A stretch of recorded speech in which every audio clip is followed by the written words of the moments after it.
Assalamualaikum warahmatullahi wabarakatuh. Alhamdulillahi rabbil alamin. Wassalatu wassalamu ala ashrafil mursalin Nabiyyina wa maulana Muhammadin wa ala alihi wa sahbihi ajma'in. Wa ashhadu an la ilaha illallah wahdahu la syarika lah. Wa ashhadu anna Muhammadan abduhu wa rasuluh sallallahu alaihi wa ala alihi wa sahbihi wa man tabi'ahum bi ihsanin ila yaumiddin.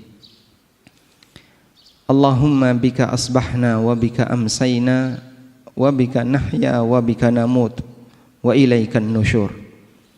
Alhamdulillah, puji syukur kita haturkan kehadirat Allah Azza wa Jal. Dialah zat yang berikan kita kemudahan untuk bisa beribadah di pagi ini. Dan kita lanjutkan dengan kajian bersama. Semoga Allah Subhanahu wa ta'ala memberikan limpahan rahmat bagi kita semuanya, sehingga kita meninggalkan majelis ini dalam kondisi dosa-dosa kita diampuni oleh Allah Subhanahu wa ta'ala. Allah ingatkan dalam Al-Quran di surat Al-Anfal yang menunjukkan bagaimana kasih sayang yang besar yang diberikan oleh Allah kepada para hambanya. Allah berfirman, wa huwa alladhi yatawaffakum bil-laili wa ya'lamu ma jarahtum bin-nahar thumma yab'atsukum fihi liyuqda ajalum musamma. Dialah zat yang mewafatkan kalian di malam hari. Wa ya'lamu ma jarahtum bin-nahar, dan dia mengetahui apa yang akan kalian perbuat di siang hari. Thumma yab'atsukum fihi liyuqda ajalun musamma. Kemudian Allah bangunkan kalian di hari itu, liyuqda ajalun musamma, untuk diputuskan sampai batas waktu tertentu, untuk diwafatkan, dimatikan sampai batas waktu tertentu. Allah Subhanahu wa ta'ala mengingatkan ini berkaitan dengan konteks orang musyrikin. Ketika orang kafir itu tidur, Allah tahu si kafir ini besok pagi ketika dibangunkan kembali Allah, ketika besok pagi dia dibangkitkan kembali oleh Allah dalam posisi dia bangun tidur, dia akan berbuat kekufuran. Allah tahu ketika Allah wafatkan orang ini, ketika Allah tidurkan orang ini di malam hari, orang ini ketika besok pagi bangun, dia akan berbuat kesyirikan. Tapi Allah Subhanahu wa ta'ala tetap membangunkan dia. Allah berikan dia kesempatan untuk hidup. Allah kembalikan arwahnya dan dia bangun. Padahal dia akan berbuat kafir, dia akan berbuat kesyirikan. Liyuqda ajalun musamma, untuk dia habiskan masa hidupnya sampai batas waktu tertentu. Sebagaimana halnya orang kafir, kita juga mengalami kondisi yang sama. Di malam hari kita tidur, dan setiap hamba yang tidur hakikatnya nyawanya ditahan oleh Allah Subhanahu wa ta'ala. Ditahan sesaat. Lalu ketika hamba ini bangun tidur, Allah kembalikan nyawa itu ke jasadnya sehingga dia bisa bangun. Maka Nabi SAW ketika bangun tidur, beliau membaca doa, alhamdulillahilladzi ahyana ba'dama amatana. Segala puji bagi zat yang menghidupkan kami ba'dama amatana, setelah dia mematikan kami, mematikan di waktu tidur. Dan pada saat kita tidur, Allah tahu besok pagi kita akan maksiat, tapi Allah izinkan kita hidup, sehingga dialah zat yang maha kasih sayang kepada hambanya. Pada waktu Allah Subhanahu wa ta'ala menahan arwah kita di waktu kita tidur, Allah bangunkan kembali kita. Padahal dia tahu kita ini akan berbuat durhaka kepadanya, kita akan bermaksiat kepadanya. Sampai kapan? Sampai datangnya ajal. Terus demikian yang kita lakukan, sehingga hidup ini penuh dengan maksiat. Malam harinya kita tidur, siang harinya kita maksiat, seperti itu terus, sampai akhirnya ajal menjemput kita. Karena itulah jamaah yang dimuliakan Allah Subhanahu wa ta'ala, ini memberikan pelajaran bagi kita agar memperbanyak istighfar kepada Allah di setiap waktu yang kita lakukan, terutama ketika di detik-detik kematian kita, pada saat kita mendekati ajal. Hadirin yang dimuliakan Allah Subhanahu wa taala, tema kajian kita di kesempatan hari ini sebagaimana yang disampaikan oleh panitia, amalan terbaik di ujung usia. Kita semuanya mengharapkan agar kita bisa mendapatkan husnul khatimah. Meskipun perjalanan hidup kita dipenuhi dengan aneka maksiat, namun kita ingin menghadap Allah Subhanahu wa taala dalam kondisi bersih dan bisa mendapatkan husnul khatimah. Dan dalam Islam, hisab itu ada dua. Hisab sebelum kematian dan hisab pasca kematian. Hisab sebelum kematian penentunya ada di bagian akhir. Jika bagian akhir itu baik, maka bagian depan dianggap baik. Sebagaimana disebutkan dalam hadis yang sahih riwayat Bukhari Muslim dari sahabat Sahal bin Sa'ad As-Sa'idi radhiyallahu anhu, Nabi sallallahu alaihi wasallam bersabda, "Wa innamal a'malu bil khawatim." Sesungguhnya amal itu baik buruknya ditentukan oleh ujungnya. Sehingga sebelum kematian, penentu nilai seorang hamba adalah ujungnya. Apabila ujungnya baik, maka seluruh amalnya dianggap baik, dan sebaliknya, ketika ujungnya buruk, maka seluruh amalnya dianggap buruk. Berbeda dengan peraturan hisab pasca kematian. Hisab pasca kematian penentunya ada di depan, ada di awal. Sebagaimana yang disabdakan oleh Nabi sallallahu alaihi wasallam, awwalu ma yuhasabu bihil abdu min amalihi as-salah. Amal pertama yang nanti akan dihisab dari hamba besok di hari kiamat adalah salat. Apabila salatnya baik, maka seluruh amal dianggap baik. Sehingga awalan yang baik saat hisab di yaumil akhir menentukan untuk amal-amal setelahnya. Sedangkan ketika hidup, ujung yang baik menentukan amal sebelumnya. Kita berbicara untuk kondisi kita yang sedang hidup. Maka perjuangan kita sebagai hamba Allah yang taat sampai kapan jamaah? Sampai kita mati.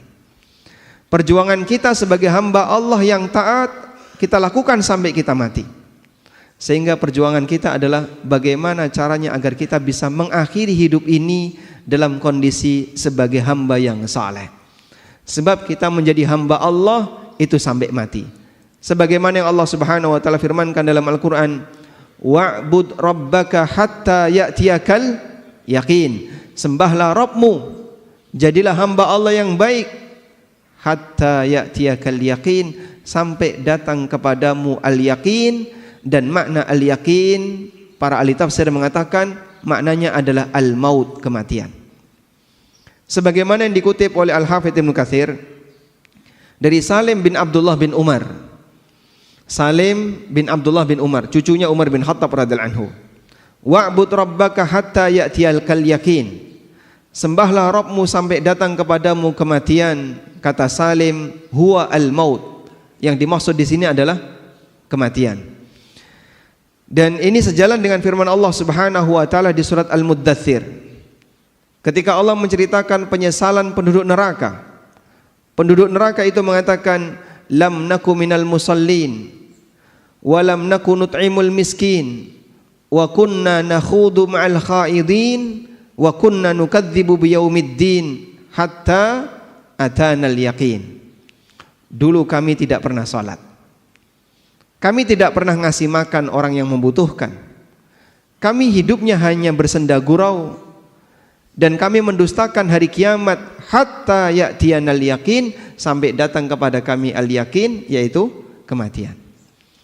Sehingga jamaah belakang Allah, kita menjadi hamba Allah, beribadah kepada Allah, berbuat taat kepada Allah, ujungnya adalah kematian. Dan itulah perjuangan kita. Sehingga bagi seorang muslim, titik akhir dia dalam melakukan ketaatan adalah saat ajal menjemputnya. Karena itu Bapak Ibu yang dimuliakan Allah, berbicara tentang amal terbaik di akhir usia, kita tidak membahas masa silam. Mungkin di antara kita punya masa silam yang berwarna-warni. Ada yang masa silamnya kelam, ada yang masa silamnya bagus, beraneka ragam. Namun kalau kita bandingkan antara diri kita dengan para sahabat, bisa jadi masa silamnya para sahabat lebih gelap dibandingkan kita. Di antara sahabat ada yang pernah menyembah berhala. Di antara sahabat ada yang pernah minum khamr. Di antara sahabat ada yang bahkan pernah berusaha untuk membunuh nabinya sallallahu alaihi wasallam. Di antara sahabat ada yang membunuh sahabat yang lain. Seperti Al-Wasi membunuh siapa? Hamzah. Namun kemudian beliau masuk Islam dan kemudian beliau menebus dirinya berperang di perang Yamamah melawan Musailamah Al-Kadzab sampai akhirnya terbunuh di perang Yamamah. Sehingga para sahabat Nabi sallallahu alaihi wasallam orang yang masa silamnya sangat gelap, sebagian di antara mereka. Namun ketika cahaya Islam itu datang, mereka menjadi pahlawan-pahlawan bagi kaum muslimin dan kita punya hutang budi bagi mereka. Sehingga dalam masalah ini kita tidak berbicara masa silam. Masa silam mungkin kita punya aneka masa silam yang berwarna-warni.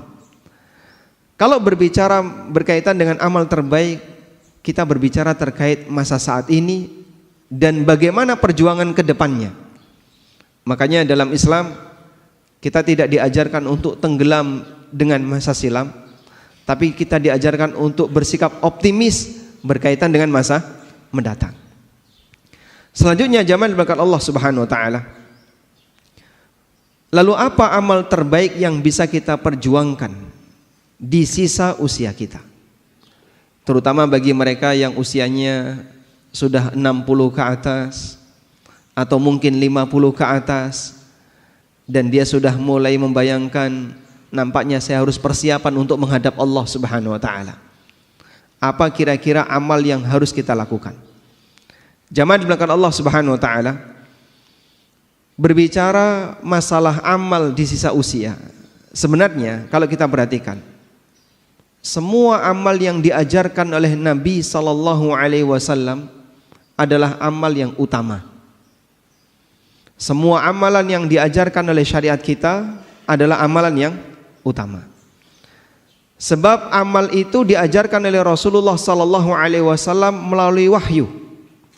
Dan Allah ketika mengajarkan kepada hambanya, maka Allah akan ajarkan yang terbaik. Hanya saja dari sekian banyak amal itu ada yang namanya prioritas amal. Nah, prioritas amal inilah yang menyesuaikan di saat mana kita harus beramal A, kapan kita harus beramal B, kapan kita harus beramal C. Bagian itu yang akan kita bahas. Sehingga kalau kita berbicara amal apa yang terbaik di usia tua, ya semua amal ibadah. Tapi kalau bicara prioritas apa yang harus kita dahulukan ketika kita sudah berada di usia senja, bagian itu yang akan kita bahas. Karena Nabi SAW di samping beliau mengajarkan amal secara umum, beliau juga mengajarkan prioritas dalam beramal. Sebab tahu prioritas itu bagian dari fikih seorang hamba. Suatu ketika Abdullah bin Abbas sedang menyampaikan kajian, dan waktu itu sedang terjadi ketegangan antara Ali bin Abi Thalib dengan orang Khawarij. Maka beliau berceramah di hadapan masyarakat dalam posisi negara dalam situasi genting. Ibnu Abbas ceramah habis asar sampai nabrak maghrib dan beliau tidak berhenti. Lanjut beliau ngasih ceramah sampai mendekati waktu isya. Komentar para jamaah, sholat, waktunya sholat. Tapi Ibnu Abbas tidak berhenti menyampaikan ceramah. Karena negara dalam situasi genting, masyarakat butuh pencerahan yang lebih, sehingga Ibnu Abbas ngasih ceramah panjang. Orang komentar, ayo waktunya sholat, kenapa aku nggak sholat? Kemudian orang itu ditanya oleh Ibnu Abbas, atu'allimuni sunnah? Kau mau mengajariku sunnah? Siapa yang lebih berilmu, kamu ataukah aku? Sehingga kau mau mengajariku sunnah. Dalam situasi ini Ibnu Abbas menggunakan fikih prioritas. Lebih penting memberikan pencerahan bagi masyarakat yang saat itu dalam situasi sedang genting karena negara penuh dengan ketegangan. Ada Ali bin Abi Thalib yang waktu itu jadi khalifah. Di Syam ada Muawiyah yang sedang berkuasa di daerah Syam. Di Nahrawan ada Khawarij yang mau merongrong kekuasaan Ali bin Abi Thalib. Di beberapa tempat yang lain banyak terjadi ketegangan. Maka kaum muslimin harus ditenangkan semaksimal mungkin. Beliau ngasih ceramah yang panjang sampai nabrak waktu salat. Lebih prioritas bagian ini dibandingkan mendahulukan salat karena situasinya menuntut untuk ngasih ceramah panjang. Itu contoh berkaitan dengan fikih prioritas. Hal yang sederhana, membaca Al-Quran itu amal yang mulia. Per huruf dapat nilai pahala berapa? 10. Tapi kalau terdengar adzan, lebih prioritas mana? Menjawab adzan atau lanjut baca Quran? Yang mana, Pak? Kenapa?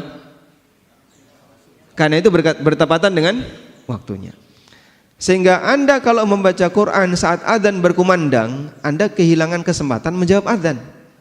Waktunya sudah habis ketika adzan sudah selesai. Maka hentikan sementara bacaan Quran dan Anda dengarkan adzan, jawab itu adzan. Ketika antara adzan dan iqamah, waktunya apa ini? Memperbanyak berdoa. Mana yang lebih afdol antara adzan dan iqamah? Tanya jawab ketika ada kajian ataukah orang berdoa?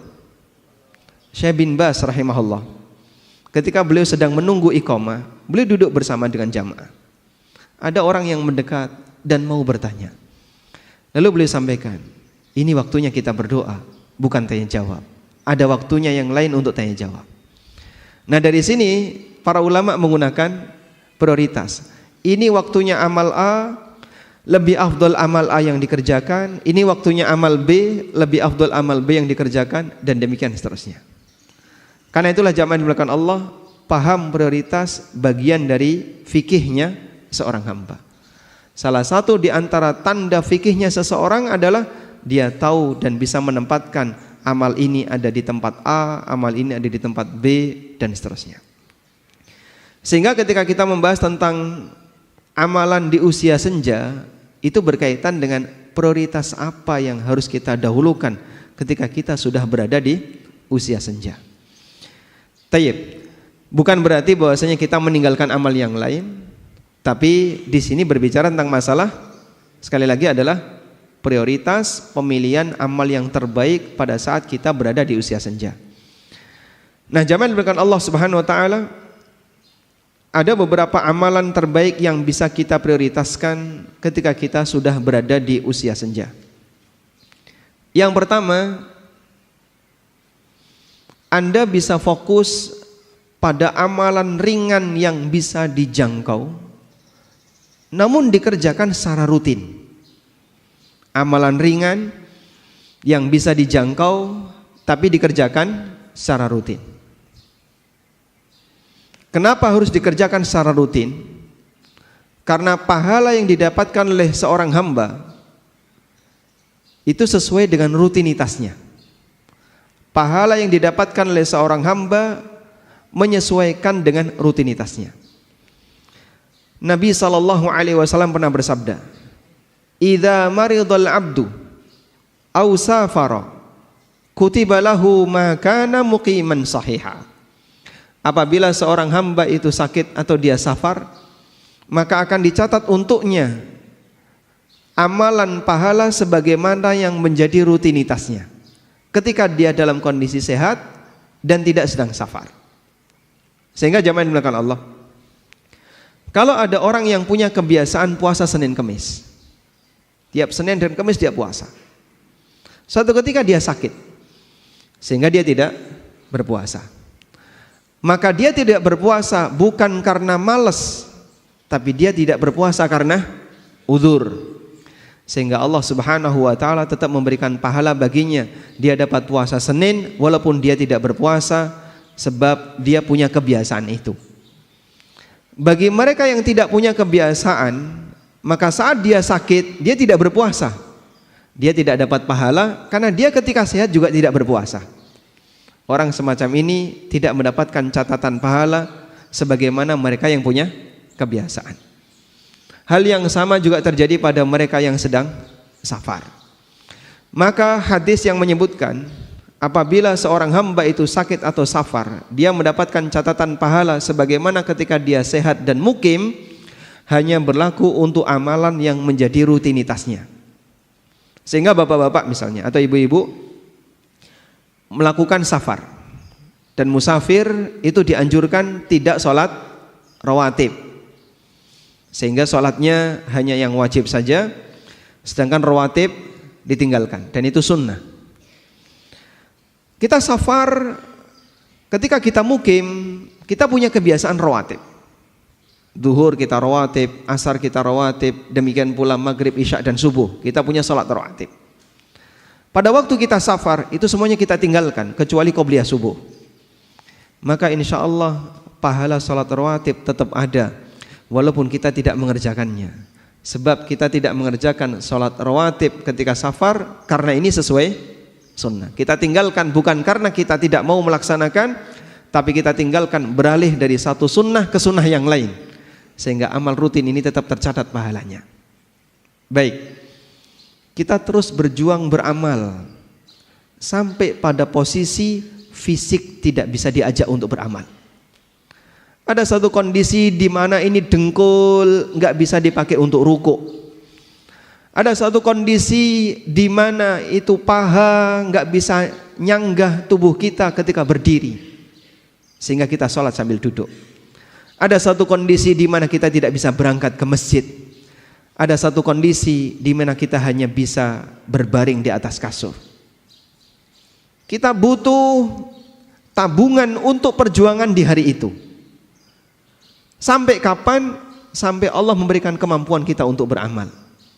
Allah Subhanahu wa taala berfirman, "Illal ladzina amanu wa 'amilus salihati falahum ajrun ghairu mamnun."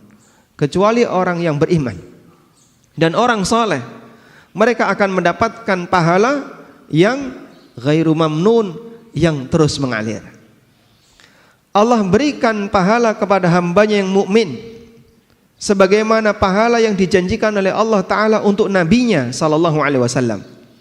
Nabi Muhammad sallallahu alaihi wasallam dikatakan dalam Al-Quran, wa innalaka la ajran ghairu mamnun, dan kau Muhammad punya pahala yang terus mengalir, gak pernah putus.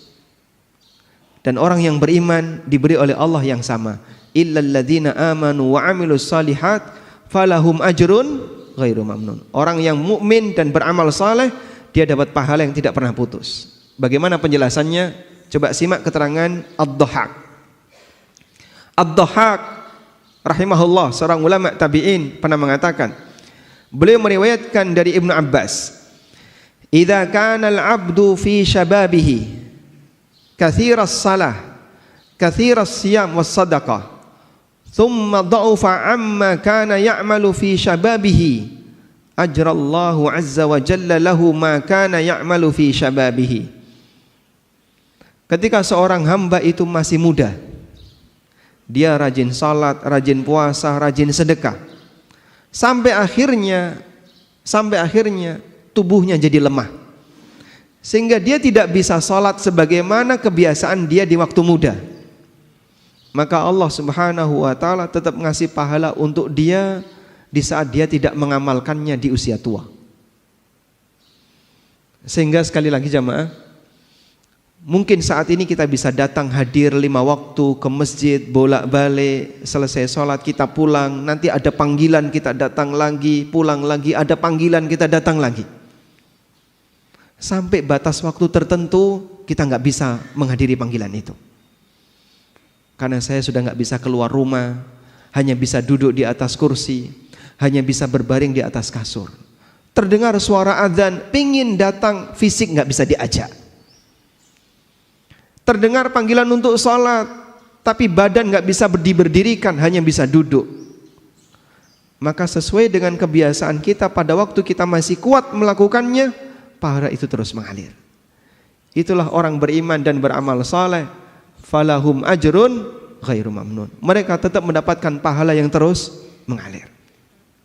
Maka ketaatan dan ibadah ringan, mini habit, kebiasaan ringan tapi isinya ketaatan, yang kita lakukan jamaah, itu adalah tabungan di hari tua. Sehingga kalau ada orang yang bilang olahraga itu adalah tabungan kesehatan di hari tua, maka ibadah-ibadah yang ringan itu adalah tabungan di saat kita sudah tidak bisa lagi mengerjakannya.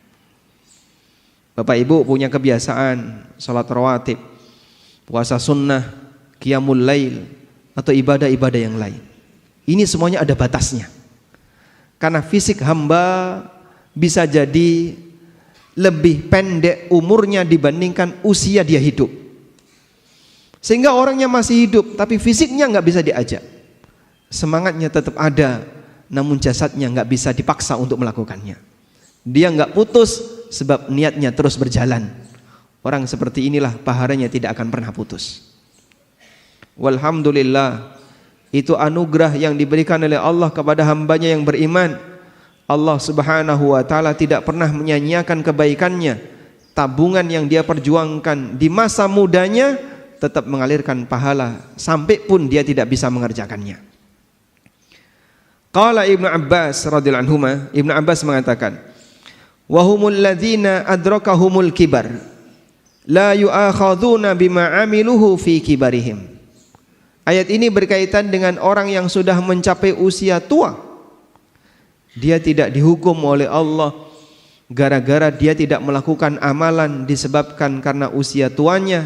Sebaliknya dia dapat pahala terus mengalir sesuai dengan kebiasaan dia di masa muda. Oleh karena itu jamaah, mumpung jasad ini masih bisa diajak untuk melakukan aneka amal yang beragam, maka kita isi masing-masing. Dalam masalah sedekah ada isinya. Dalam masalah sholat Anda punya kebiasaan sholat tertentu. Dalam masalah puasa ada amal sunnah tertentu. Diisi di semua cabang-cabang amal. Ringan tapi rutin. Insya Allah itulah yang nantinya akan menjadi sumber aliran-aliran pahala bagi kita di saat kita sudah tidak bisa lagi melakukannya. Karena itu jamaah dimuliakan Allah Subhanahu wa taala, Nabi SAW ketika beliau beramal, yang beliau lakukan apa Pak? Beliau lakukan secara rutin. Sebagaimana yang beliau katakan, wa inna ahabbal a'mali ilallah adwamuha wa in qalla. Sesungguhnya amal yang paling dicintai oleh Allah adalah amal yang paling rutin meskipun sedikit. Jangan berat-berat Pak, yang ringan. Yang kira-kira bisa dirutinkan sampai batas jasad nggak bisa diajak lagi untuk melakukannya. Pak, kalau saya mau Daud gimana? Sekiranya Bapak terlalu keberatan dengan Daud, turunkan Senin Kemis. Saya masih kuat lebih dari itu. Baik, mungkin tambahkan 3 hari setiap bulan ketika Ayyamul Bid, sehingga Anda Senin Kemis plus Ayyamul Bid. Terlalu berat, sebaiknya tidak dilakukan. Diceritakan oleh Aisyah radhiyallahu anha, pernah satu ketika ada seorang wanita yang bernama Haula bintu Thuwaid datang ke rumahnya Aisyah. Dan waktu itu ada Rasulullah sallallahu alaihi wasallam. Lalu Aisyah menceritakan kepada Nabi sallallahu alaihi wasallam, "Hadhi Haula bintu Thuwaid, za'amu annaha la tanamul laila." Ini adalah Haula bintu Thuwaid. Banyak orang mengatakan wanita ini enggak pernah tidur di malam hari, isinya tahajud. Faqala Rasulullah sallallahu alaihi wasallam, kemudian Nabi sallallahu alaihi wasallam keheranan, lalu beliau mengatakan, "La tanamul lail?" Enggak pernah tidur di waktu malam? Kemudian beliau kasih arahan, "Khudzu minal a'mali ma tutiqun, fa innallaha la yamallu hatta tamallu." Ambil amal yang mampu untuk kalian rutinkan, karena Allah enggak pernah bosan sampai kalian bosan dalam beramal. Allah enggak pernah bosan untuk ngasih pahala kepada kalian sampai kalian bosan dalam beramal. Maksudnya gimana? Putus amalnya gara-gara dia kecapean. maka akan lebih baik melakukan yang rutin tapi nggak putus daripada yang ringan tapi nggak putus daripada terlalu berat tapi putus.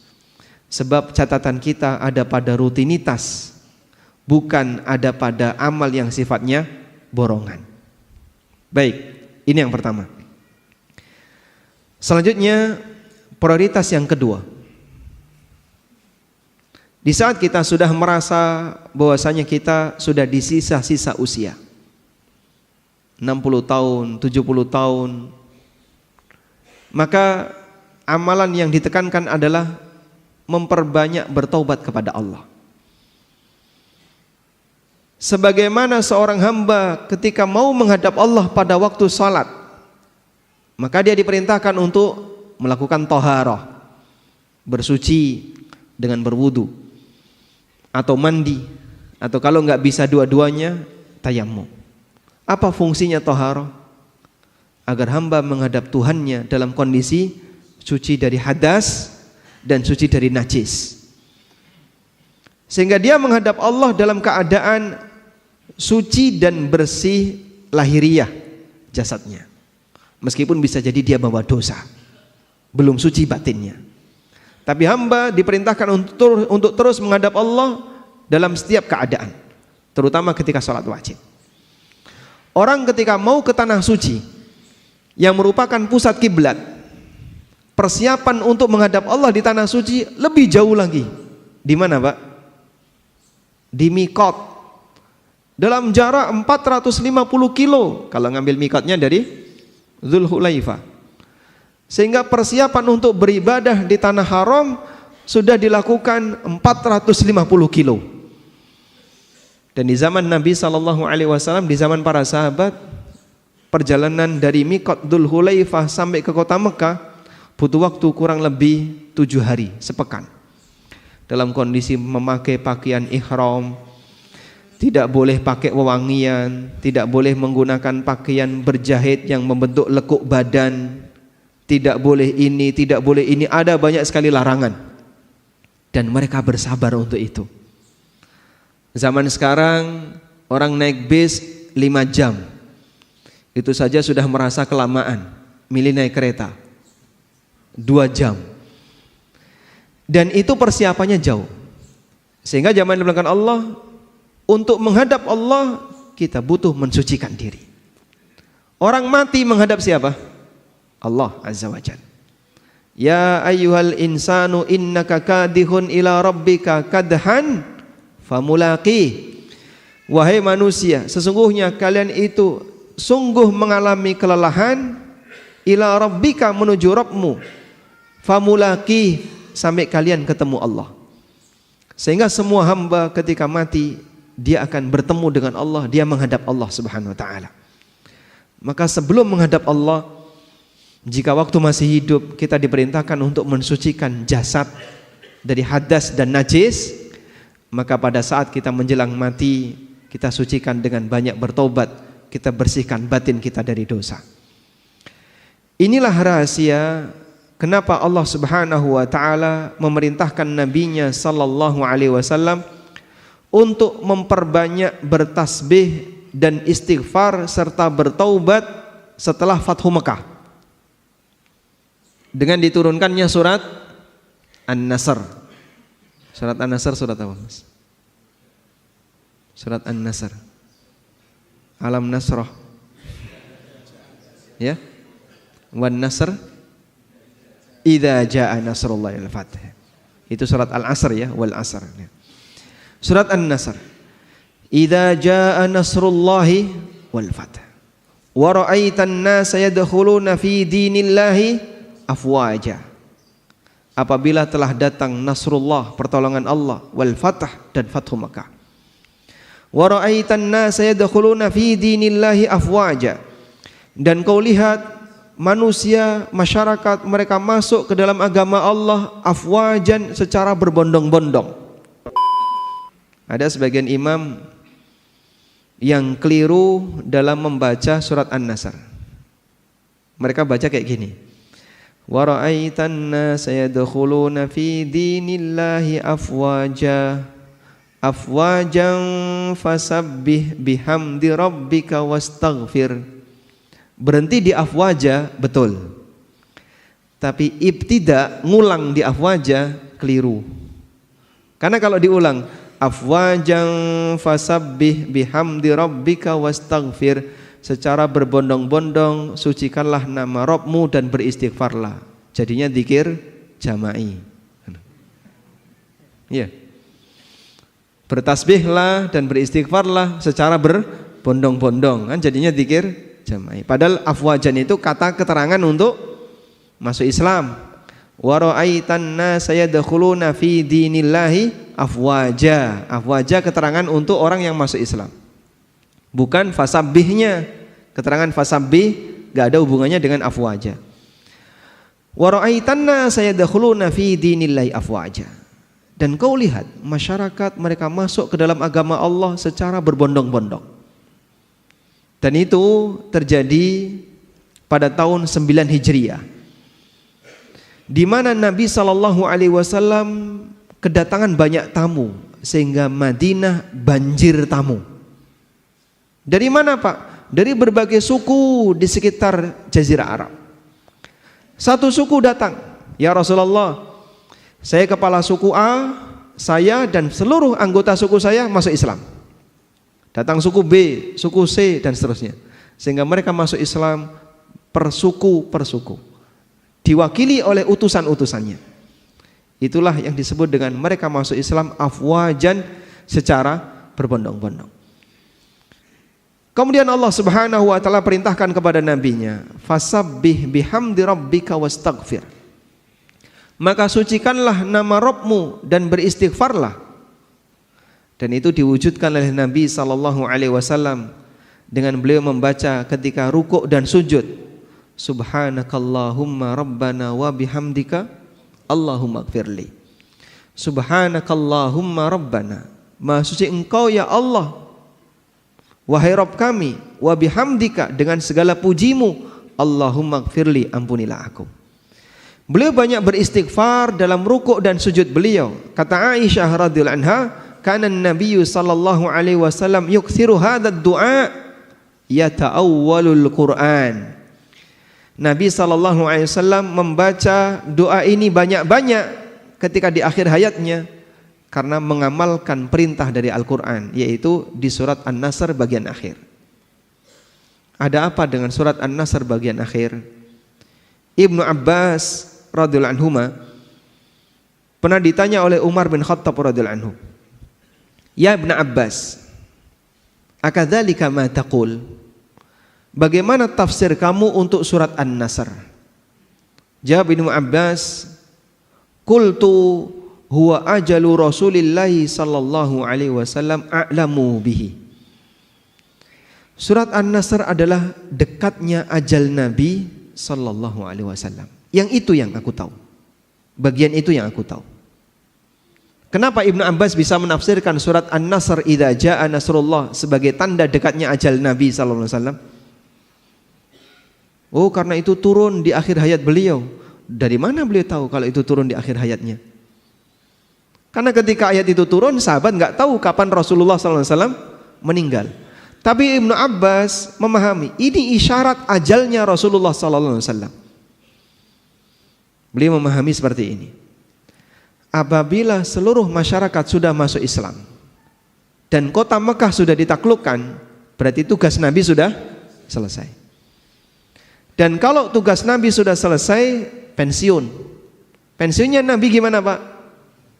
Liburan? Atau kemudian punya rumah pensiunan? Tinggal di villa? Bukan. Menghadap Allah untuk menerima pahala. Sehingga ketika tugas seorang Rasul sudah selesai, maka sang Nabi akan menghadap Allah Subhanahu wa ta'ala. Maka turunnya surat An-Nasr pertanda tugas beliau sudah paripurna dan sebentar lagi beliau akan menghadap Allah. Dan betul, dari turunnya surat An-Nasr dengan wafatnya Rasulullah sallallahu alaihi wasallam kurang lebih selisihnya hanya setahun. Sehingga ini salah satu di antara bukti bahwa surat An-Nasr adalah ajal Rasulullah sallallahu alaihi wasallam. Di akhir ajal itulah Rasulullah sallallahu alaihi wasallam banyak bertobat kepada Allah, banyak mohon ampun kepada Allah. Karena ketika seorang hamba mengakhiri amalnya, maka kita disyariatkan untuk mengakhirinya dengan istighfar. Sebagaimana selesai sholat, apa yang kita baca, Pak? Astagfirullah, astagfirullah, astagfirullah. Sebagaimana selesai puasa, kita disyariatkan untuk bertakbir. Allah Subhanahu wa taala berfirman berkaitan dengan masalah puasa Ramadan. Gimana ayatnya? Walitukabbiru walitukmilul iddata walitukabbirullaha ala ma hadakum. Dan agar engkau sempurnakan bilangan puasa Ramadan, walitukabbirullah, dan kalian puji Allah dengan mengagungkannya. Maka selesai puasa kita takbiran. Demikian pula ketika selesai haji.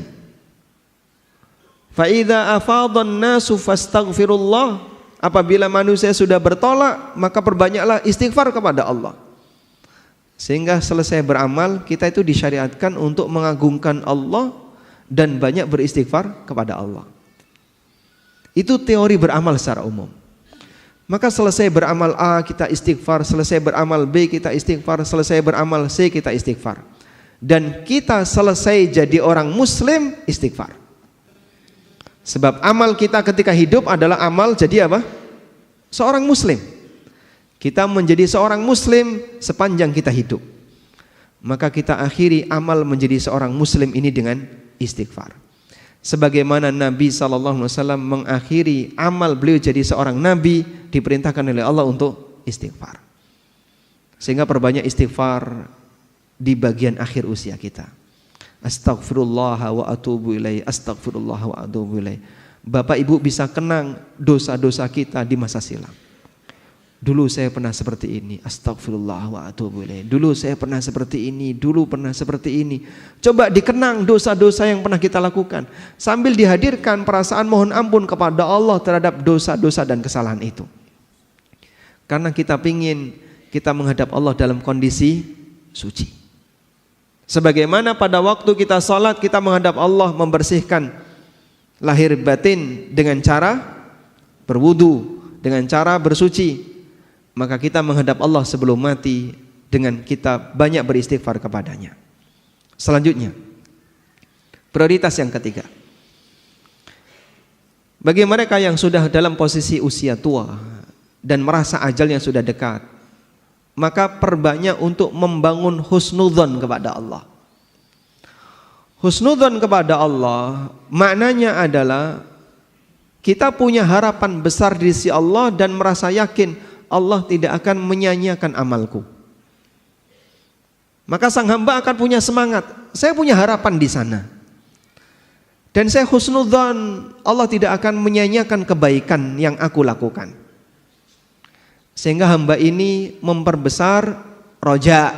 Memperbesar rasa apa? Roja. Suasana batin itu dikendalikan oleh dua hal. Bainal khaufi war roja. Antara khauf dan roja. Dan para ulama mengatakan, mana yang lebih diprioritaskan antara khauf dan roja? Mereka memberikan rincian. Apabila seorang hamba dalam kondisi sehat, dalam kondisi masih seger, masih bisa banyak beraktivitas, maka kedepankan khauf. Kenapa? Agar dia bisa lebih berhati-hati dan mewaspadai sehingga dia tidak berbuat maksiat. Kedepankan rasa khauf. Sebab orang yang masih muda, potensinya masih besar, mungkin dia nggak mikir mati. Mungkin dia masih jauh mikir mengakhiri hidupnya. Apalagi dia punya harapan besar dengan dunianya. Dalam posisi ini keinginan untuk berbuat maksiat cenderung besar. Maka kedepankan perasaan khauf lebih dominan. Hati-hati, waspada, awas, jangan-jangan amalmu ini enggak diampuni oleh Allah, jangan-jangan dosamu tidak diampuni. Dengan cara demikian maka dia akan lebih waspada. Sebaliknya, ketika mendekati ajalnya, maka seorang hamba lebih memprioritaskan roja, memperbesar harapan di sisi Allah. Kita mau pulang. Dan ketika mau pulang, kita berharap nanti bisa dapat pahala dari Allah. Dikasih sesuatu yang indah oleh Allah. Sebagaimana seorang anak ketika mau pulang, dia ingin ketemu orang tuanya. Dia berharap di sana ada aneka hidangan yang sudah disiapkan oleh orang tua. Itulah raja. Sebagaimana dikatakan oleh Jabir bin Abdullah radhiyallahu anhu, beliau menyampaikan, "Sami'tu Rasulullah sallallahu alaihi wasallam qabla mautihi bi thalathati ayyam." Aku mendengar pesan Nabi sallallahu alaihi wasallam 3 hari sebelum beliau wafat. Apa kalimat yang dipesankan Nabi sallallahu alaihi wasallam? La yamutanna ahadukum illa wa huwa yuhsinu dhanna billah azza wa jalla. Jangan sampai kalian mati kecuali dalam kondisi kalian husnudzon kepada Allah. Dan husnudzon kepada Allah itu diiringi dengan amal. Karena orang punya husnudzon, punya harapan jika dia punya tabungan.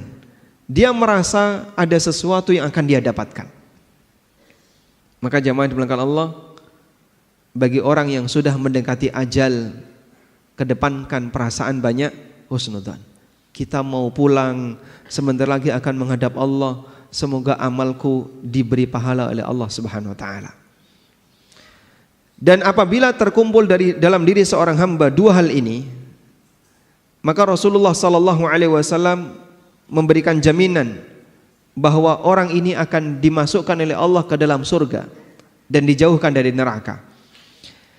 Disebutkan dalam hadis yang sahih bahwa Rasulullah sallallahu alaihi wasallam pernah menjenguk orang yang sedang sakit. Lalu beliau bertanya, "Kaifa tajiduka?" Gimana perasaanmu saat ini? Qala, si sakit ini kemudian mengatakan, "Wallahi ya Rasulullah. Ya Rasulullah, demi Allah, inni arjullah wa inni akhafu dzunubi." Ya Rasulullah, aku memperbesar harapan di sisi Allah. Aku berharap agar Allah mengampuniku. Meskipun di saat yang sama aku takut terhadap dosa-dosaku. Kemudian Rasulullah sallallahu alaihi wasallam mengatakan, "La yajtami'ani fi qalbi 'abdin fi mithli hadzal mautin illa a'tahu Allahu ma yarju wa amanuhu mimma yakhaf." Tidaklah berkumpul pada hati seorang hamba 2 perasaan ini ketika menjelang wafatnya, kecuali dia akan diberi oleh Allah sesuai dengan apa yang dia harapkan, dan dia akan dijauhkan oleh Allah dari apa yang dia takutkan. Sehingga roja dan khauf tetap ada pada waktu seorang hamba itu sedang sakit atau menjelang kematiannya, agar kita mendapatkan perlindungan dari apa yang kita takuti dan mendapatkan apa yang kita harapkan. Namun roja lebih dominan. Posisi roja lebih dominan sebagai bentuk husnudzon kepada Allah Subhanahu wa taala. Selanjutnya jamaah bukan Allah, prioritas yang keempat. Pada waktu kita sudah merasa di penghujung usia, fokus untuk memperbaiki diri dan tidak banyak bersengketa dengan orang lain. Mulai cooling down. Yang barangkali dulu banyak gesekan dengan teman, banyak gesekan dengan tetangga, banyak gesekan dengan keluarga, banyak gesekan dengan anak, sekarang sudah mulai diturunkan. Ada waktunya bapak tidak harus jadi raja selamanya di keluarga. Ada waktunya ibu tidak harus jadi ratu selamanya ketika di keluarga. Barangkali ada di antara kita punya karakter pengen selalu menang sendiri, pengen selalu dihormati, pengen selalu berkuasa. Kalaupun tegang gak mau kalah, mungkin dulu kita seperti itu. Sudah saatnya ini diturunkan. Karena kita mau menghadap Allah, mau berpulang, jangan sampai ada hak orang lain yang belum selesai dan masih meninggalkan sakit hati, sehingga itu bisa menjadi sumber musibah di hari kiamat. Sebagaimana yang dipesankan oleh Imam Asy-Syafi'i rahimahullah, orang yang paling banyak menderita ketika di hari kiamat adalah orang yang paling banyak punya masalah dengan masyarakat. Beliau mengatakan, bi'sazzat ilal ma'ad al-udwanu alal ibad. Sejelek-jelek bekal menuju akhirat adalah permusuhan dengan masyarakat. Semakin banyak musuh dan dia pertahankan kondisi itu, buat apa? Pak, sudah di usia 70 tahun, masih pingin selalu menang sendiri, masih pingin ngotot ini, rebutan ini, tanah sak jengkal saja sampai direwangi padu. Buat apa, Pak? Bapak sudah nggak bisa menikmati harta sebanyak itu, sehingga kadang memperjuangkan patok tanah sampai berantem dengan tetangga sampai ini. Itu semuanya mau ditinggalin. Ada yang rebutan hanya duit 200.000, 300.000 sampai harus ngotot-ngotot. Itu semuanya mau ditinggalin. Ngapain harus ngotot seperti itu? Sudah waktunya, Pak, mempersiapkan. Kita mau pulang. Dan mungkin Bapak kalaupun menang gak bisa menikmatinya. Karena barangkali itu akan kita tinggalkan, yang menikmati orang lain. Anda yang capek, tapi orang lain yang menikmatinya. Sudah saatnya ketegangan seperti ini kita tinggalkan. Sehingga fokusnya adalah fokus, saya mau memperbaiki diri saya. Bukan malah mengajak debat, bahas politik, rano pucuke gitu. Kamu pilih yang mana? Gak akur dalam satu masjid gara-gara beda angka gitu. Yang satu nomornya A, yang satu nomornya B. Hanya gara-gara beda angka sampai tegang. Pak, gak lihat usia, Pak. Dapat apa yang kayak gini? Tapi kadang ada orang yang dia gak sadar, memperjuangkan sesuatu yang dia gak dapat apa-apa. Padahal bisa jadi itu meninggalkan suasana sakit hati, permusuhan dibawa mati. Dan sering demikian. Maka jamaah yang dimuliakan Allah, mulailah untuk kemudian mengembalikan ke riset nol. Saya ingin mati tanpa membawa kezaliman. Dan menjadi orang yang nol kezaliman luar biasa indahnya. Rasulullah sallallahu alaihi wasallam mengkondisikan seperti itu. Ada sebuah hadis yang diriwayatkan oleh Ad-Daruqutni, meskipun hadis ini dinilai dhaif oleh sebagian ulama. Rasulullah sallallahu alaihi wasallam ketika sakit di penghujung hayat beliau mengumumkan kepada para sahabat, ada enggak di antara kalian yang mungkin pernah saya pukul dan belum balas? Ukasyah bin Mihsan angkat tangan. Saya, ya Rasulullah. Baik, silahkan sekarang kisos, balas itu pukulan. Ya Rasulullah, waktu Anda memukul saya kena kulit, karena saya waktu itu nggak pakai baju. Dan sahabat, Pak, kondisi mereka kadang terbuka dada, itu biasa. Karena di waktu itu baju masyarakat seperti bajunya orang yang sedang ihram, pakai sarung di bawah, lalu pakai kain di atas, sehingga kadang terbuka. Maka Nabi SAW ketika berdoa terlihat putihnya ketiak beliau, bukan karena sobek lengannya ya, tapi beliau memakai pakaian seperti orang ihram, sehingga saat diangkat dadanya kelihatan. Dan di masa itu seperti ini biasa, sebab kain waktu itu barang langka dan mahal harganya. Maka Ukasyah bin Mihsan mengatakan, ya Rasulullah, waktu engkau memukul saya, waktu Anda memukul saya, kena kulit. Maka Nabi SAW melepas kain yang menutupi pundak beliau. Silahkan sekarang pukul, kisos. Semua sahabat sudah menahan, gantikan saya saja, jangan Rasulullah SAW. Apa kamu tega mau memukul Nabi SAW dalam situasi seperti ini? Tapi kisos gak bisa digantikan. Subhanallah. Ukasyah mendekat ke jasad Rasulullah SAW. Lalu beliau memeluknya, memeluk Nabi SAW. Dan gak mungkin seorang sahabat tega memukul Rasulullah SAW. Pelajaran yang bisa kita ambil jamaah, inilah contoh perjuangan seorang Nabi. Seorang Nabi, Pak, apakah beliau punya kedzaliman terhadap umatnya? Gak mungkin. Kalaupun Nabi mendidik umatnya, lalu kadang pendidikan itu mungkin dengan pukulan. Sebagaimana orang tua mendidik anak dalam posisi tertentu, kadang orang tua mukul. Itu orang tua disalahkan nggak, Pak? Ya? Tidak. Kenapa? Dia punya hak. Kan ini dalam rangka untuk pendidikan, meskipun ada batasannya. Tidak sampai pukulan yang membekas dan seterusnya. Rasulullah SAW melakukan itu, beliau punya hak sebab beliau pendidik bagi seluruh umatnya. Namun beliau tidak ingin seperti ini jadi sumber masalah di akhirat.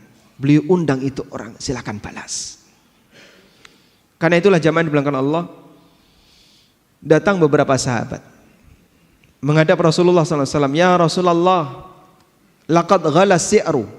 Ya Rasulullah, harga barang pada naik. Terjadi inflasi di zaman Nabi SAW. Fasa'ir lana, tolong turunkan harga untuk kami. Apa jawab Nabi SAW? Innallaha huwal qabidul basitul musa'ir. Sesungguhnya Allah itu zat yang melapangkan dan menyempitkan rizki para hambanya. Wa inni la arju an alqallah wa laysa alayya madlamatun fi damin wala mal. Dan aku ingin menghadap Allah Subhanahu wa ta'ala dalam kondisi tidak ada satupun kedzaliman yang masih melekat pada diriku, baik berkaitan dengan masalah harta maupun masalah darah. Maka Rasulullah SAW tidak pernah menumpahkan darah seorang muslim siapapun sampai beliau meninggal. Dan beliau tidak pernah mendolimi harta muslim yang lain sampai beliau meninggal. Sampai ketika diminta untuk nurunin harga, Rasulullah SAW nggak mau. Kenapa, Pak? Kenapa beliau nggak mau? Khawatir mendolimi pedagang. Sehingga saat harga naik itu kan kadang terjadi karena keseimbangan demand and supply. Kebutuhan banyak, sementara stoknya kurang, naik. Dan itu takdir Allah, di luar kuasa Rasulullah SAW. Dan beliau tidak disalahkan berkaitan dengan musibah, karena itu takdir Allah. Tapi kalau beliau turunkan, ada pedagang kulaknya mahal, gara-gara kebijakan beliau menurunkan harga, jadi harus diturunkan, rugi ini pedagang. Beliau takut pedagang ini nuntut di akhirat. Beliau sampai takut pedagang ini nuntut di akhirat. Coba bayangin, mereka yang memegang kebijakan masalah ini, bahkan termasuk mereka yang punya wewenang, sehingga melakukan audit, berapa harus bayar? Sekian miliar. Pusing itu pedagang. Duit dari mana? Saya harus bayar ini dan seterusnya. Tapi kemudian tiba-tiba diambil sekian miliar. Orang ini sakit hati. Bisa jadi dia akan nuntut di akhirat. Maka jamaah belakang Allah Subhanahu wa taala, Rasulullah sallallahu alaihi wasallam menjadi orang yang selalu punya prinsip riset untuk semua dosa kepada makhluk, sehingga beliau menghadap Allah dalam kondisi nol kezaliman. Mulai banyak untuk bersikap tasamuh, memberikan toleran, ngasih maaf dan minta maaf di bagian penghujung hayat. Karena kita tidak ingin kita membawa dosa dengan makhluk pada saat kita menghadap Allah Subhanahu wa taala, yang nanti itu menjadi sumber qisas di yaumil akhir, mengurangi pahala yang pernah kita perjuangkan. Sehingga barangkali di antara Bapak Ibu yang punya kebiasaan grenengi orang, gunjing, ghibah, mulai saatnya untuk diselesaikan. Wallahu a'lam. Pun juga Bapak. Baik. Nah, baik, demikian yang bisa kita sampaikan sebagai pengantar. Semoga bermanfaat. Di sisa waktu insyaallah kita gunakan untuk tanya jawab. Wassallallahu ala nabiyyina Muhammadin wa ala alihi wa sahbihi wasallam. Rekan-rekan yang ingin bertanya silakan. Ustadz masih punya waktu sampai dengan jam 6.15, masih bisa tadi? 15. Silakan, saya bacakan.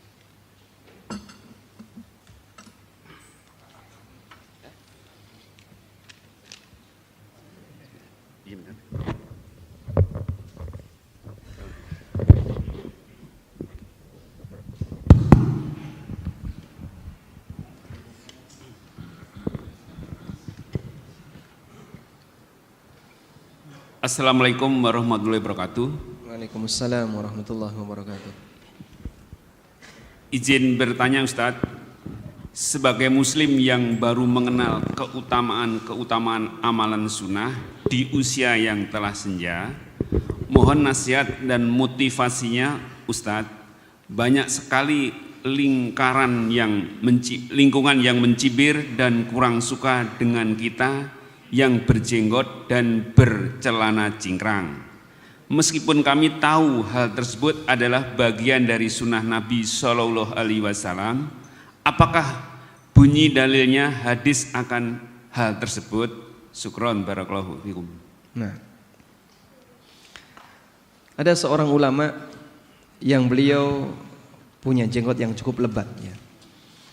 Dalam posisi sakit karena beliau sudah sepuh, beliau sudah ya usia mungkin di atas 70-an tahun. Dalam posisi sakit yang itu merupakan sakit yang mengantarkan kepada wafatnya beliau, dokter menyarankan untuk kepentingan medis sebaiknya jenggot Anda dicukur. Lalu beliau sampaikan, saya tidak mau menghadap Allah dalam kondisi tidak mengikuti sunnah Nabi SAW dalam penampilan, sehingga bertahan berpenampilan sesuai sunnah itu bagian dari perjuangan. Maka beliau meskipun sudah diminta oleh pihak dokter, ini dalam rangka untuk kepentingan medis, bagaimana kalau jenggotnya dicukur? Beliau milih tidak, saya nggak mau, bertahan seperti ini saja. Kalaupun saya mati dalam posisi tetap bertahan di atas sunnah. Kalaupun saya hidup kembali dan Allah kasih kesembuhan, itu semuanya datang dari Allah Subhanahu wa taala. Baik. Karena Nabi SAW menyebutkan dalam banyak hadis yang sahih, khaliful yahud wa'aful liha. Jangan tiru Yahudi, biarkan jenggot. Jadi beliau minta biarkan jenggot. Biarkan itu artinya nggak usah diganggu, biarin aja. Baik. Ada perintah khusus sebagai penjelasan perintah umum. Maka melaksanakan perintah umum bentuknya adalah dengan melakukan yang khusus. Contohnya kayak gini. Orang tua ngasih perintah kepada anaknya. Wahai si A, anaknya namanya si A ya. A, nanti kalau ada tamu, muliakan tamu, kasih makan. Ada berapa perintah ini? 2. Perintah umum. Apa perintah umumnya? Muliakan tamu. Apa perintah khusus? Ngasih makan. Maka disebut sebagai telah memenuhi perintah umum orang tua, yaitu memuliakan tamu, jika anak ini melakukan perintah khusus. Datang tamu, dikasih suguhan, dikasih handuk suruh mandi, dikasih minum, tapi nggak dikasih makan. Udah? Tamunya pulang, anak lapor kepada bapak, Pak, tadi ada tamu, tak kasih minum, tak kasih suguhan, ya, tapi nggak tak kasih makan. Suguhannya minuman ya. Tak kasih minuman, tapi nggak tak kasih makan. Tak suruh mandi, suruh istirahat. Apakah berarti anak sudah melaksanakan perintah orang tua? Belum. Kenapa belum? Karena perintah khususnya belum dikerjakan.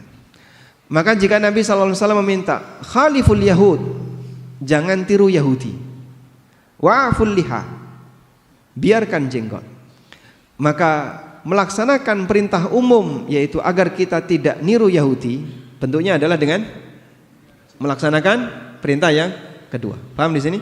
Baik. Karena bagian dari prinsip syariat, ketika syariat ini datang, syariat ini mengajarkan beda dengan Yahudi dan Nasrani. Sebab dua umat ini datang lebih awal dan mereka punya penyimpangan, maka Nabi SAW datang meluruskan aneka penyimpangan itu agar tidak terjadi pada umatnya. Aneka penyimpangan-penyimpangan itu disebutkan dalam Al-Quran dan hadis-hadis beliau. Sebagian diantaranya adalah masalah penampilan. Oleh karena itu Anda bisa bersabar ya. Barangkali tetangga atau teman, karena mereka belum tahu ilmunya, ngasih komentar demikian, ini barangkali adalah ujian. Dan insya Allah itu lebih ringan dibandingkan ujian yang dialami di masa silam oleh para nabi. Sehingga Anda bersabar, semoga nanti mereka juga dapat hidayah. Nah. Assalamualaikum Ustadz. Waalaikumsalam warahmatullahi taala. Izin bertanya Ustaz. Sebagian kajian sunnah terkadang juga menabrak waktu Isya. Kajian berhenti sejenak untuk adzan Isya, kemudian kajian dilanjutkan, salat Isya diakhirkan. Terkait fikih prioritas ibadah yang Ustadz sampaikan, mana yang lebih utama? Selesaikan kajian baru lanjut sholat Isya atau sholat Isya dulu baru lanjut kajian? Jazakumullah khairan Ustaz. Baik. Mungkin barangkali pertanyaannya saya alihkan. Mana yang lebih sesuai sunnah? Adzan, kemudian kajian, qomatnya diakhirkan. Mungkin masih setengah jam atau bahkan 1 jam. Masuk Isya jam 7, qomatnya jam 8. Karena ada kajian. Ataukah adzannya ditunda sehingga nanti mepet dengan iqamat pada waktu pelaksanaan sholat Isya jam 8. Atau adzan tepat waktu lalu iqamat terus sholat. Mana yang lebih sesuai sunnah? Ya. Baik. Jika kita menginginkan agar kajian ini selesai terlebih dahulu, materi rampung, sehingga jamaah bisa mendapatkan materi secara utuh, tidak putus, maka kajian silahkan lanjut. Dan yang lebih sesuai sunnah, adzan itu mepet dengan iqamah. Sebab dulu Nabi SAW pada waktu beliau di Tabuk, Tabuk itu di mana? Di Arab ya, di utara Madinah. Jarak di masa silam perjalanan 1 bulan.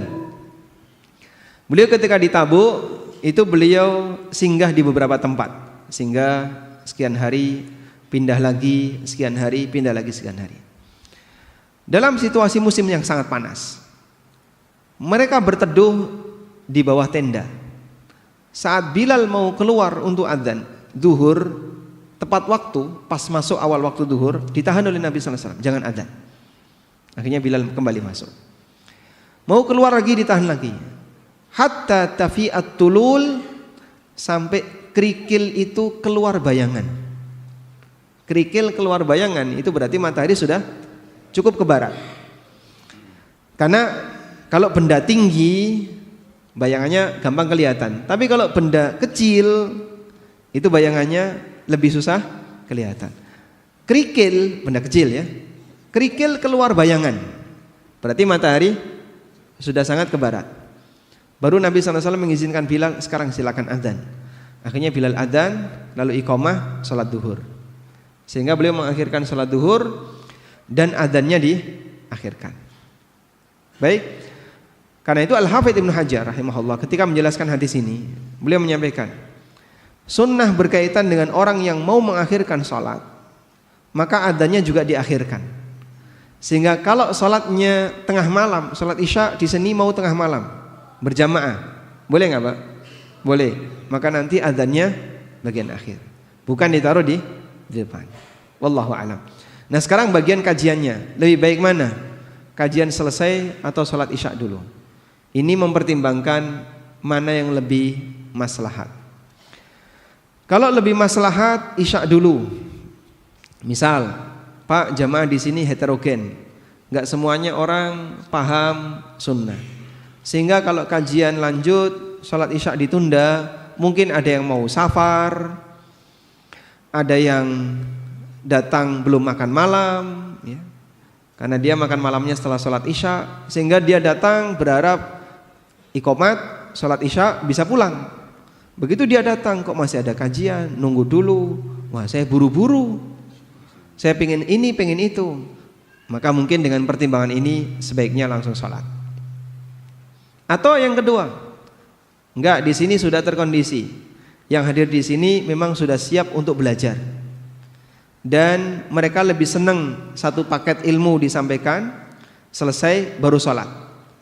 Maka mungkin sholat Isya'nya bisa ditunda dan diselesaikan kajiannya. Dan seperti ini kembali kepada kebijakan takmir. Wallahu a'lam. Ustadz, mohon bertanya mengenai pembagian waris sesuai syariat. seorang laki-laki bujangan tidak mempunyai istri dan anak, meninggal dunia meninggalkan satu saudara laki-laki dan perempuan sekandung, seayah dan seibu. Dua, saudara laki-laki dan perempuan seayah dan lain ibu. Tiga, bibi atau adik dari ayah, bagaimana pembagian warisannya? Baik, dari 3 jalur jenis atau 3 jalur ahli waris tadi ya, saudara kandung, saudara seayah, dan bibi dari ayah. Pertama saya sebutkan dulu, bibi dari ayah ini namanya dzawil arham. Dzawil arham itu bukan ahli waris. Keluarga jauh yang dia tidak dapat warisan namanya dzawil arham, dan dzawil arham bukan ahli waris. Sehingga dzawil arham enggak dapat warisan sama sekali. Yang kedua, apabila ada saudara kandung dan saudara seayah, maka saudara kandung menghijab saudara seayah, menutupi saudara seayah, sehingga saudara seayah enggak dapat warisan. Sehingga dari penjelasan tadi, yang dapat warisan hanya saudara kandung laki dan perempuan, dibagi 2:1. Bapak nanti terus saudara yang lain, bibinya, mereka iri dong Pak, enggak dapat apa-apa. Ya memang mereka enggak dapat apa-apa secara aturan hukum waris.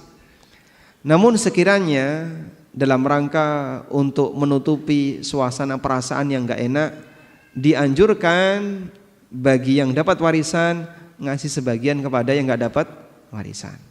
Ya entah mungkin 10% atau sekian persen, ini saya kasihkan hadiah dari kami untuk Anda karena kita sama-sama saudara. Meskipun mereka terhijab dengan saudara kandung, saudara sebapak terhijab dengan saudara kandung. Wallahu a'lam.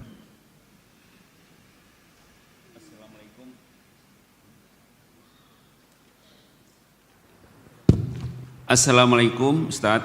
Waalaikumsalam warahmatullahi. Fikih prioritas. Di satu masjid ada kebiasaan membacakan hadis sahih ba'da sholat subuh, yakni dengan meminta jamaah menghentikan zikir sejenak. Pertanyaan, apakah ada kebiasaan dari sahabat tabi'in, tabi'ut tabi'in melakukan ibadah seperti ini? Hadis yang dibaca berasal dari buku kumpulan hadis sahih atau bukan dari kitab syarah? Artinya hadis polos tanpa penjelasan. Syukran Ustaz. Masya Allah. Hadis polos ya. Istilah baru. Hadis tanpa penjelasan, hanya hadis saja. Baik, apakah ada kebiasaan selesai sholat kemudian dibacakan hadis di masa Nabi SAW dan para sahabat? Beliau SAW selesai sholat subuh itu sering sekali beliau menyampaikan tausiah. Seperti hadis Irbad bin Sariyah. Irbad bin Sariyah pernah menyampaikan, Rasulullah SAW memberikan nasihat kepada kami, mau'idhatan darifat minhal uyun, sampai membuat air mata itu berderai. Banyak orang menangis. Wa wajilat minhal qulub, hati tersentuh semuanya. Kemudian sahabat mengatakan, ya Rasulullah, ka'annaha mau'idhatum waddi'. Ya Rasulullah, apakah ini pesan orang yang mau pulang selamanya, mau pergi selamanya? Apakah ini pesan orang yang mau meninggal? Fa'ausina, kalau demikian berikan wasiat kepada kami. Lalu beliau ngasih wasiat, alaikum bisunnati wa sunnatil khulafa'ir rasyidin al-mahdiyina min ba'di addu 'alaiha bin nawajid. Hadis yang ma'ruf ya. Pegangilah sunnahku dan sunnah khulafa'ur rasyidin, gigit dengan gigi geraham kalian. Hadis yang ma'ruf, dan itu disampaikan setelah subuh. Rasulullah SAW juga kadang selesai subuh tanya kepada sahabat, siapa di antara kalian yang punya mimpi? Silakan ceritakan. Barangkali aku bisa mentakwil. Maka ada yang cerita tentang mimpinya, lalu ditakwil oleh Nabi SAW. Kalau enggak ada yang lapor, maka beliau sendiri yang bercerita tentang mimpinya. Aku bermimpi seperti ini. Kemudian beliau jelaskan mimpinya. Dan mimpi Nabi itu wahyu. Sehingga Rasulullah SAW menawarkan takwil mimpi, dan beliau terkadang juga menceritakan tentang mimpi beliau, dan itu setelah subuh. Kadang Nabi SAW menyampaikan nasihat tertentu setelah subuh. Maka ba'da subuh itu forum ilmu di Masjid Nabawi. Dan sampai sekarang seperti itu masih berlanjut. Sebagaimana ba'da maghrib juga jadi forum ilmu. Karena itu kalau sekiranya pembacaan hadis dan menunda waktu Anda untuk berzikir sejenak, saya kira ini tidak sangat mengganggu. Karena baca hadis tanpa syarah hanya sebentar. Sehingga kalau bicara prioritas, insya Allah baca hadis Anda bisa dengarkan dengan seksama. Dan perhatikan, ini sabda Nabi SAW. Atha bin Abi Rabah pernah datang seorang anak SMP, kemudian bilang kepada Atha, "Wahai Imam Atha, saya mau membacakan hadis kepada Anda." Kemudian beliau duduk dengan rapi, nunduk, didengerin. Silahkan dibacakan. Selesai anak ini membacakan hadis, pergi dia. Lalu Atha mengatakan, "Laqad sami'tu hadzal hadis qabla ayyulada hadzal sabi." Aku sudah mendengar hadis ini sebelum anak ini dilahirkan. Tapi beliau tetap mendengarkan dengan seksama. Karena ini sabda Rasulullah sallallahu alaihi wasallam. Abdi dalam, Pak, orang keraton. Kalau ada sabda keraton, diam dia, nunduk mendengarkan. Sebagai bentuk penghormatan, padahal itu yang dibacakan surat dari sultan kepada seluruh abdi dalam misalnya. Itu mereka nunduk memperhatikan, nggak berani bicara, nggak berani ngobrol, nggak berani dolanan HP. Kita mendengarkan ayat Al-Quran, kadang main HP, padahal itu firman Allah. Kita mendengarkan sabda Nabi SAW, kadang gak digatekno, padahal itu sabda Rasulullah SAW. Sebagaimana kita menghormati orang tua ketika ngasih nasihat, ya. Orang tua lagi bicara, kita gimana, Pak? Ya, mendengarkan dengan seksama sebagai bentuk penghormatan kepada beliau. Maka sebagai bentuk penghormatan kepada Nabi SAW, ketika sabda beliau dibacakan, Anda hentikan aktivitas, dengerin, Pak. Walaupun bisa jadi hadis itu Anda sudah hafal, dalam rangka menghormati yang bersabda Rasulullah SAW. Nah, Bismillah, Assalamualaikum Ustaz. Waalaikumsalam warahmatullahi. Ahwan izin bertanya, ada yang mengganggu pikiran seseorang, pikiran sekarang Ana, tentang segala kesusahan-kesusahan hidup yang dialami, kesusahan dalam urusan pekerjaan dan segala usaha yang lain. Sementara seorang itu sudah merasa melakukan amal-amal saleh dan berdoa. Apakah segala doa-doa itu tidak ada manfaatnya? Jazakallahu khair. Nah, memang ujian harta itu bentuknya ada dua, Pak. Ujian kekayaan dan ujian kemiskinan. Dan bisa jadi yang kedua lebih berat dibandingkan yang pertama. Makanya kadang ketika jamaah itu ditanya, Anda lebih siap yang mana? Jadi kaya bersyukur atau miskin yang sabar? Ijma, nggak usah dijawab, Pak, ya. Saya sudah tahu jawabannya. Ijma, Anda pasti pilih kaya bersyukur. Karena kita nggak kebayang, saya belum siap untuk jadi miskin. Jadi miskin rasanya berat sekali. Jadi orang yang penuh dengan musibah ekonomi itu rasanya berat. Sehingga Anda merasa nggak sanggup untuk bersabar. Meskipun dua-duanya ujian, baik kaya maupun miskin, dua-duanya ujian. Tapi bagi para sahabat, mereka itu punya kecenderungan kadang lebih milih sabar daripada syukur. Seperti yang terjadi pada Abu Dzar radhiyallahu anhu.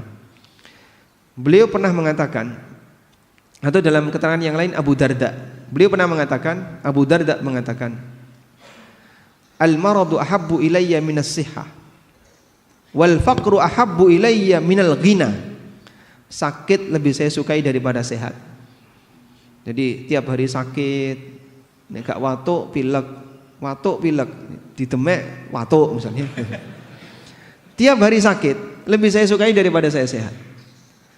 Miskin lebih saya sukai daripada kaya. Kenapa? Karena beliau punya kondisi, saya itu merasa dekat dengan Allah saat dapat musibah. Dan itu merasa lebih nikmat bagiku dibandingkan ketika saya dapat nikmat berupa harta. Jadi suasana kenikmatan itu adalah kedekatan dia dengan Allah. Dengan musibah ini, dengan miskin ini saya bisa nangis. Dengan musibah ini saya bisa berdoa. Dengan musibah ini rasanya saya dekat dengan Allah. Dengan musibah kita bisa menghadap Allah lebih serius. Coba kalau nggak ada kayak gini ya, bisa jadi orang lupa untuk mendekat kepada Allah. Itu sahabat. Kita mungkin nggak bisa demikian. Namun kalau misalnya Anda menghendaki, Pak, saya berharap agar ekonomi ini nggak jadi ujian bagi saya, agar kondisi ekonomi ini nggak jadi ujian bagi saya. Mungkin ini nggak bisa, karena masalah ujian itu Allah yang milih dan Allah yang menentukan, bukan kita. Maka yang lebih penting adalah bukan terhindar dari ujian, sebab hidup ini pasti ujian. Tapi yang lebih penting adalah bagaimana cara menghadapi ujian. Bagaimana mensuasanakan batin ketika menghadapi ujian. Anda berdoa, mungkin doa Anda gak kunjung dikabulkan. Bagi sahabat itu lebih penting daripada dikasih lalu putus doanya. Sebagaimana Umar bin Khattab radhiyallahu anhu. Bagi saya bukan dikabulkan doa yang penting, namun diberi kekuatan berdoa itulah yang penting. Sebab doa seorang muslim kalaupun tidak diwujudkan dalam kehidupan dia di dunia, jadi simpenan di mana? Jadi simpenan di akhirat. Sebagaimana disebutkan dalam hadis riwayat Muslim, ma idza yad'ul muslimu bida'watin, apabila seorang muslim berdoa yang selama doa itu lam yakun fihi itsmun wala qati'atu rahim, tidak ada isi dosa dan tidak memutus silaturahmi, maka Allah wujudkan doa itu menjadi salah satu dari 3 pilihan. Allah kabulkan doa itu, atau Allah simpan di akhirat, atau Allah jadikan sebagai pengganti dari musibah yang andaikan musibah itu terjadi nilainya sebagaimana nilai doanya, sehingga dia tidak mengalami kecelakaan, dia tidak mengalami sakit. Andaikan dia sakit, biaya yang harus dia keluarkan sama dengan rizki yang dia minta, bahkan bisa jadi lebih besar. Sahabat ketika mendengarkan ini, mereka langsung mengatakan, "Idzan nukthir ya Rasulullah." Kalau begitu saya perbanyak doa ya Rasulullah. Kata Nabi sallallahu alaihi wasallam, "Allahu aktsar." Allah lebih kaya dibandingkan apa yang kalian minta. Maka ada orang yang berdoa lalu dikabulkan, selesai doanya. Ada orang yang berdoa tapi gak dikabul-kabulkan, berhenti gak doanya? Ada yang berhenti, ada yang tidak. Nah, yang tidak berhenti inilah yang baik. Sehingga ketika dia sering ngetuk pintu, hampir saja akan dibukakan. Wallahu a'lam. Terakhir untuk ini nanti Bapak yang mau langsung nanti di sini ya, satu ya. Oh ya. Sudah. Saat usia tua kita harus cooling down. Gimana kita menyikapi anak yang susah mau sholat atau ngaji atau berhijab syar'i? Kadang-kadang saya harus debat selalu. Bagaimana Ustaz? Nah. Baik. Ini berkaitan dengan perjuangan kita untuk melindungi diri kita dan anak kita dari neraka. Bagian ini Anda pertahankan, sehingga tidak ada toleransi. Perjuangan Nabi Nuh untuk menyelamatkan anaknya sampai kapan? Sampai anaknya mati. Demikian pula perjuangan Nabi Muhammad SAW mengingatkan keluarganya sampai beliau wafat. Sehingga beliau berpesan, la taj'alu qabri 'idan, jangan kau jadikan kuburanku sebagai tempat perayaan. Jangan jadikan kuburanku sebagai masjid. Itu di detik-detik terakhir. Nabi Ibrahim alaihissalam mewasiatkan anaknya untuk jadi muslim ketika beliau mendekati wafat. Wa wassa biha Ibrahimu banihi wa Yaqubu ya baniya innallaha astafa lakumuddin fala tamutunna illa wa antum muslimun. Dan ini diwasiatkan oleh Ibrahim kepada anak-anaknya, demikian pula kepada Yakub. Allah juga berfirman, am kuntum syuhada'a idh hadara Yaqubal mautu idh qala li banihi ma ta'buduna min ba'di. Apakah kamu hadir ketika kematian mendatangi Yakub, lalu dia mengatakan kepada anak-anaknya, siapa yang kau sembah setelah aku meninggal? Qalu na'budu ilahaka wa ilaha abaika Ibrahim wa Ismail wa Ishaq. Mereka mengatakan kami akan menyembah Tuhanmu dan Tuhan bapak-bapakmu yaitu Ibrahim, Ismail dan Ishak. Ilahan wahidah. Baik, dari sinilah kita bisa memahami bahwa tugas orang tua mendidik anak sampai kapan, Pak? Sampai dipisahkan dengan kematian. Dan dalam hal mendidik anak terkadang memang butuh debat. Kalau memang anaknya itu ngeyel dan orang tua punya hak di situ. Tapi ini bukan perdebatan yang tercela sebagaimana yang tadi kita singgung. Yang kita singgung itu perdebatan masalah yang mungkin dia nggak punya kepentingan. Usia 70 tahun. Pokoknya saya harus jadi ketua takmir. Kalau enggak gimana? Enggak mau. Ya. Pokoknya harus yang paling depan. Ketua yayasan, ketua ini. Apa yang mau diperjuangkan? Regenerasi, Pak? Jangan. Ya. Pokoknya yang tua jangan digeser. Tunggu sampai mereka mati semua. Ada kayak gitu, Pak? Mungkin ada sebagian orang. Dia memperjuangkan apa? Yo, saya pengen punya posisi, pengen dimuliakan, pengen punya status sosial. Di tempat kerja dia sudah dilengsarkan, kan pensiun ya. Di kantor sudah nggak punya posisi, nggak jadi ketua RT di lingkungannya. Satu-satunya sasaran tinggal masjid. Maka kalau di kantor sudah nggak dapat jabatan, di perumahan nggak dapat ketua dan nggak punya jabatan, masjid yang diincar. Perjuangkan jadi ketua takmir. Masya Allah. Pak, sudah waktunya istirahat. Barangkali mikir-mikir bagian itu sudah Bapak tinggalkan. Fokus untuk ibadah yang sifatnya pribadi. Bapak akan lebih ringan, nggak punya beban berkaitan dengan perasaan kalau kita nggak jadi pimpinan. Serahkan kepada yang masih muda. Selanjutnya fokus untuk ibadah yang sifatnya pribadi. Tapi kalau urusan pendidikan, pertahankan. Jangan sampai kendor dalam masalah ini, karena kita punya tanggung jawab untuk mengasuh anak, untuk mendidik anak sampai dipisahkan dengan kematian. Wallahu alam. Demikian, semoga bermanfaat. Wassallallahu ala nabiyyina Muhammadin wa ala alihi wa sahbihi wa sallam wa akhiru da'wana alhamdulillahi rabbil alamin. Subhanakallahumma wa bihamdika asyhadu an la ilaha illa anta astaghfiruka wa atubu ilaik. Wassalamu alaikum warahmatullahi wabarakatuh.